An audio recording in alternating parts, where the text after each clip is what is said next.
Hello there. This is a video regarding the HP LaserJet 2300 series of printer, and specifically about the problem with duplexing multiple page projects.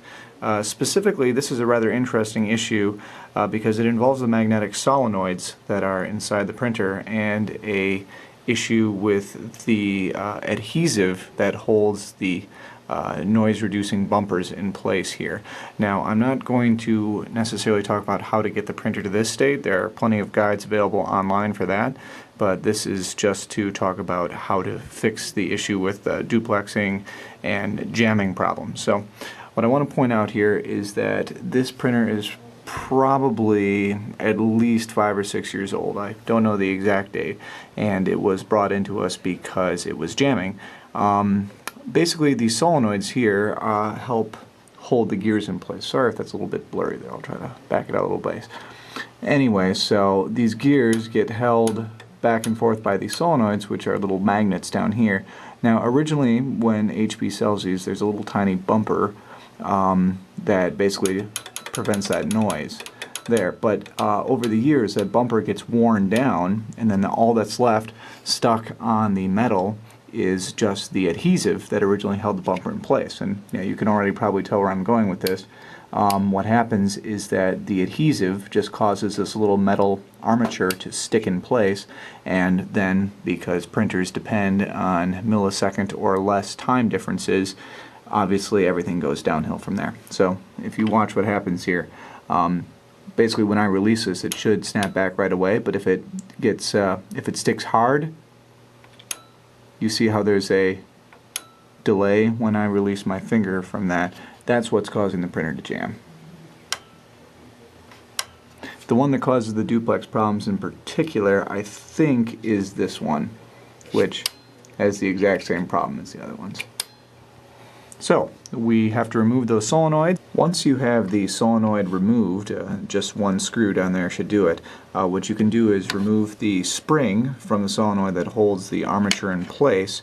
And yeah, just to try to turn this into the light here, you can already see that there's all kinds of black gunk caked on the top and bottom there. That's the remainder of the bumper. So here's a bumper right there.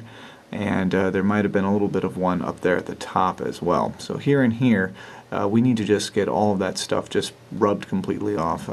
You can replace it with something, maybe wrap some string or some sort of non-adhesive method, but really, for a printer this old, I'm just going to choose to leave it completely uncovered. It might make a little bit more noise, but at least we can be assured that this problem isn't going to happen in the future. So we go find some rubbing alcohol and a tissue and go to work on it. So as you can see here, we've removed all of the adhesive from the armature of the solenoid, and we've also taken it off the body of the solenoid. We can see how clean that is right there. No more of that black adhesive.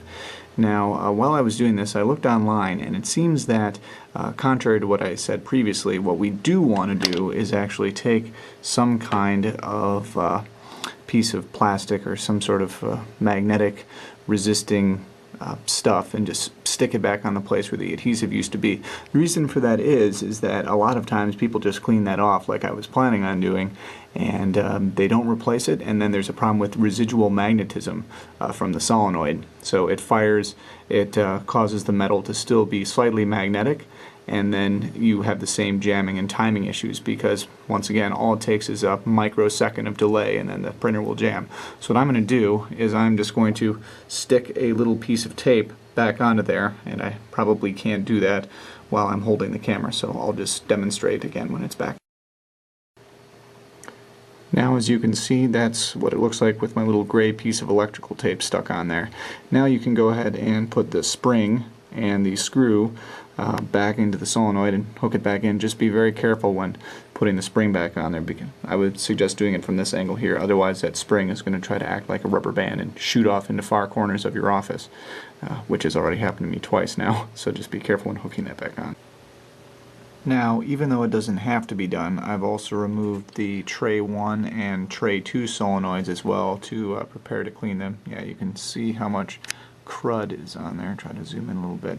Yeah, that brown patch there, that's what is on all the solenoids, and that's what you need to remove because it gets really sticky with use. It doesn't feel as bad as the duplexer one was.